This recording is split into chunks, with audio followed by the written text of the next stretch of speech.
nasional. Salam sejahtera untuk kita semua. Perkenalkan saya Fitri Anggara Devi selaku pembicara pertama dari tim oposisi STKIP Pamane Kalino. Mosi yang kita akan bawa hari ini adalah Dewan ini akan mensubsidi secara proporsional program studi di universitas negeri berdasarkan pada tingkat keterserapan lulusan mereka di dunia kerja. Seperti yang kita ketahui, subsidi adalah bantuan uang atau komoditas pada suatu yayasan, perkumpulan atau masyarakat yang umumnya diberikan oleh pihak pemerintah. Dalam alinea keempat, Undang-Undang Dasar tahun 1945 menetapkan salah satu kewajiban konstitusional negara, yaitu mencerdaskan kehidupan bangsa. Dalam melaksanakan cita-cita nasional tersebut, perguruan tinggi mempunyai tugas yang luhur dan menjadi harapan para warga bangsa. Subsidi ini merupakan instrumen kebijakan yang digunakan pemerintah Indonesia untuk merealisasikan keadilan dan pemerataan pada berbagai pelayanan publik, termasuk pendidikan tinggi. Pemerintah dikatakan tidak proporsional jika hanya mengalokasikan subsidi hanya untuk universitas negeri yang mempunyai tingkat keterserapan lulusan mereka di dunia kerja. Mari kita lihat di mana kasus pandemi COVID-19, data berdasarkan penelitian yang berjudul Impact of Coronavirus Pandemic on Education menemukan bahwa pandemi memberikan efek yang signifikan terhadap ketidakberlangsungan pengajaran, penurunan akses pendidikan dan fasilitas penelitian, peningkatan angka pengangguran dan peningkatan ketertinggalan siswa, yaitu hasil ini atau penelitian ini yang diteliti pada tahun 2020 yang lalu. Menteri Pendidikan dan Kebudayaan, kolaborasi Kemendikbud dan LPDP ini akan semakin memperkuat tujuan bersama sesuai dengan arahan Presiden Republik Indonesia untuk mencapai sumber daya manusia yang unggul. Ada 4 program kampus merdeka yang didukung LPDP di tahun 2021, yaitu kampus mengajar, magang, dan studi independen bersertifikat, Indonesia International Student Mobility Award, serta pertukaran mahasiswa merdeka telah melakukan terobosan melalui kebijakan Merdeka Belajar. Kebijakan ini diharapkan menjadi solusi bagi keterserapan lulusan perguruan tinggi. Pemerintah tidak boleh lepas tangan dan wajib mensubsidi biaya pendidikan di perguruan tinggi atau PTN sekurang-kurangnya 2/3 dari total dana yang dibutuhkan. Hal itu diatur dalam 5 rancangan Undang-Undang Badan Hukum Pendidikan atau RUU BHP. Selanjutnya adalah peraturan pemerintah yang mengatakan bahwa terkandung dalam nomor 17 tahun 2010 tentang pengelolaan dan penyelenggaraan pendidikan ditujukan untuk menjamin mutu dan daya saing pendidikan serta relevansinya dengan kebutuhan dan kondisi masyarakat. Maka dari itu, kami percaya bahwa Dewan ini akan mensubsidi secara proporsional program studi di universitas negeri berdasarkan pada tingkat keterserapan lulusan mereka di dunia kerja, akan membawa dampak yang cukup merugikan bagi mahasiswa yang mempunyai kualitas di luar program studi yang mereka ambil. Nah, dari sini kami menyatakan bahwa banyak dari mahasiswa yang mempunyai keterampilan khusus mereka sendiri di luar program studi yang sudah secara langsung disubsidikan yang dengan proporsional oleh pemerintah di universitas negeri berdasarkan pada tingkat keterserapan lulusan mereka di dunia kerja. Ini sangat-sangat merugikan mahasiswa yang punya keterampilan khusus tersebut. Oleh karena itu, Dewan Juri yang terhormat, perlu kita ketahui bahwa menurut data statistik per Februari 2020, penduduk yang bekerja sebanyak 131,3 juta orang bertambah menjadi 1,67 juta orang dari Februari 2019. Lapangan pekerjaan yang mengalami peningkatan presentasi terutama jasa pendidikan sebesar 0,24 persen poin, berkelanjutan dengan konstruksi sebesar 0,19 persen poin, dan jasa kesehatan sebesar 0,13% poin. Sementara lapangan pekerjaan yang mengalami penurunan yaitu pertanian sebesar 0,42% poin, perdagangan 0,29% poin, dan jasa lainnya sebesar 0,21% poin. Dalam setahun terakhir, pengangguran bertambah 60.000 orang.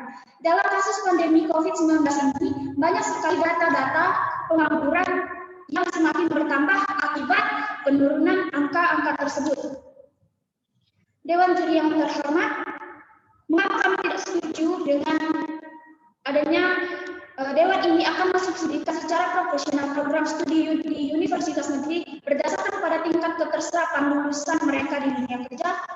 Karena berdasarkan fenomena ini, maka diperlukan relevansi antara mutu pendidikan dan keterampilan perguruan tinggi dan kebutuhan di berbagai bidang.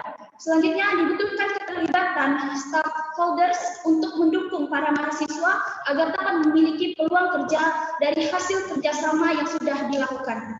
Sekian, terima kasih. Selanjutnya akan dilanjutkan dengan pembicara kedua dari tim oposisi. Saya Sally Clara selaku pembicara kedua.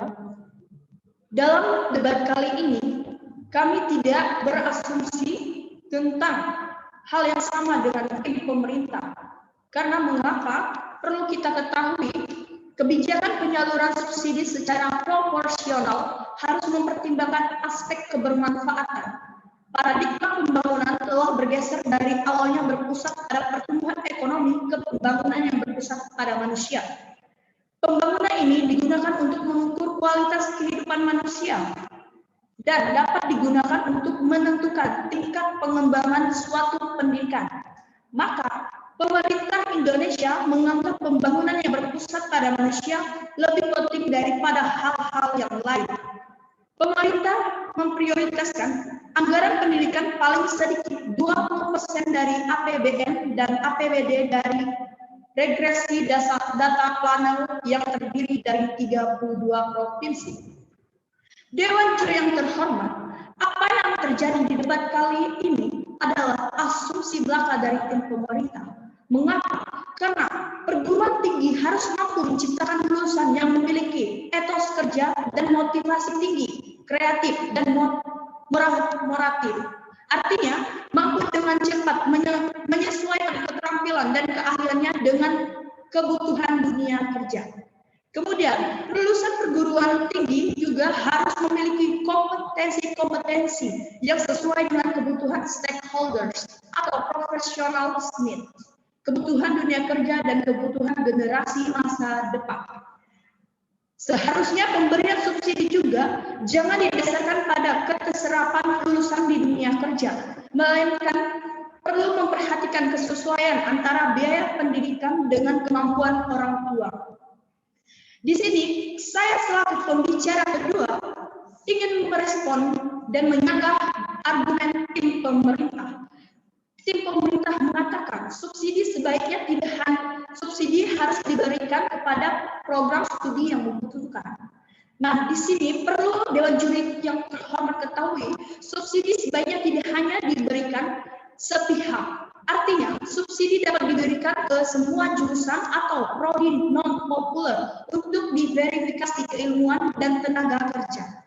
Jurusan yang populer sekarang ini belum tentu akan tetap populer dalam 10 atau 20 tahun ke depannya. Hal ini memerlukan perhatian serius dari pemerintah karena perkembangan dunia yang sangat dinamis. Karena itu, dari sisi kami, sebelum pemerintah menyusun standar subsidi pendidikan yang jelas, kajian yang mendalam tentang ini perlu dilakukan untuk standarisasi kurikulum di negara kepulauan kita ini. Jika arah pendidikan sudah dilakukan dengan tidak lagi gonta-ganti kurikulum, maka keterserapan tenaga kerja nantinya baru bisa dipetakan. Kemudian, yang kedua, kita harus mendasarkannya pada fakta, bukan hanya pada opini belaka dari tim pemerintah. Faktanya adalah adanya hal penting yang pemerintah lupakan, yaitu seringkali lulusan yang bekerja tidak sesuai dengan prodi karena dipengaruhi oleh tuntutan zaman, keahlian dan minat individu serta peluang yang ada. Untuk menjembatani hal ini, maka skema terbaik pemberian subsidi adalah diberikan kepada mahasiswa yang tidak mampu secara ekonomi, terlepas dari apapun prodinya tanpa mengurangi dan membatasi subsidi dengan tingkatan kepopulerannya.